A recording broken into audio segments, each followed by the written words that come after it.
Back in the home gym, phase 4 of the Buff Dudes Bodyweight book. Link in description, buy your copy now.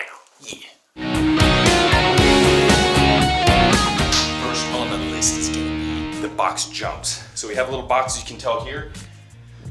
The easier it is, the lower it is. The harder it is, the higher it is. We're getting a pretty easy box here, and we kind of have to because, as you can tell, the ceiling is not that high. Yeah, you can't even really do overhead presses here because the weights are gonna hit the ceiling there. So this is about the max we can do in this room, which is totally fine. It's still a good exercise. So we're gonna squat down, say so. Kind of create a little momentum with your hands. I mean, especially the higher you jump, the more momentum you can create with your hands. We're not gonna go too crazy. We don't have our heads going through the ceiling here. So we're just gonna jump up, land, and then step back down here. So the platform is not that wide, so of course you're gonna take a more narrow stance. The wider it is, you can land a bit wider if you want, but this is gonna work for us. Land, there we go. So squat down, explosively jump, working those glutes, quads. Ooh, yeah, there we go. 10 reps, one after the other. Here we go. Once you reach the top, you can also, if you wanna add a little bit more kind of engagement in the quads and glutes, you can kind of get a full extension squeeze, then go back down. Down the squat position, explode up, squeeze, and then back down. 10 reps. As soon as you get done with this one, you go right to the next exercise. The PLYO inverted row, wide to close. Now, plyometrics is gonna be an explosive, a ballistic movement. So what you're gonna be doing is getting into a standard inverted row position, and you're gonna be explosively lifting yourself to the top position. Once you reach that top position, you're gonna let go, switch your grip to a more narrow grip, and then slowly lower yourself down to the bottom position and repeat. Here we go. Wide, close, close, wide, close. 10 reps.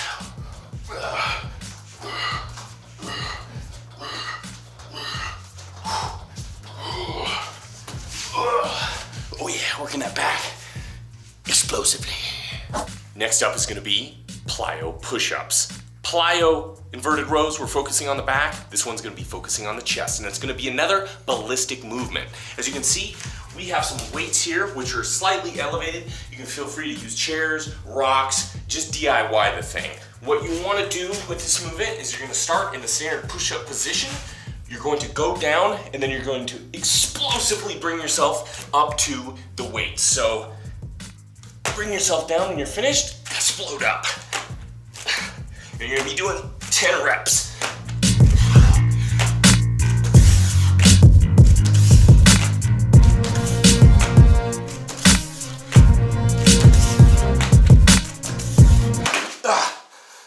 That's how you do it. Except that last thing kind of fucked up. Don't judge me.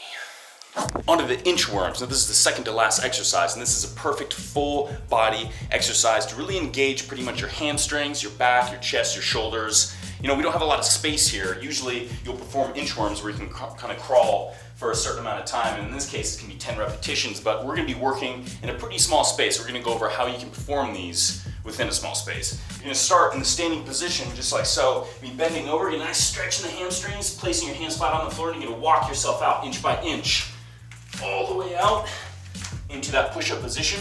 Then you do the same thing with your feet, inch by inch, walk them up until they're flat on the floor right by your hands. And then since you can't keep going forward, in this position, you're just gonna walk your feet back out slowly, and then walk your feet up.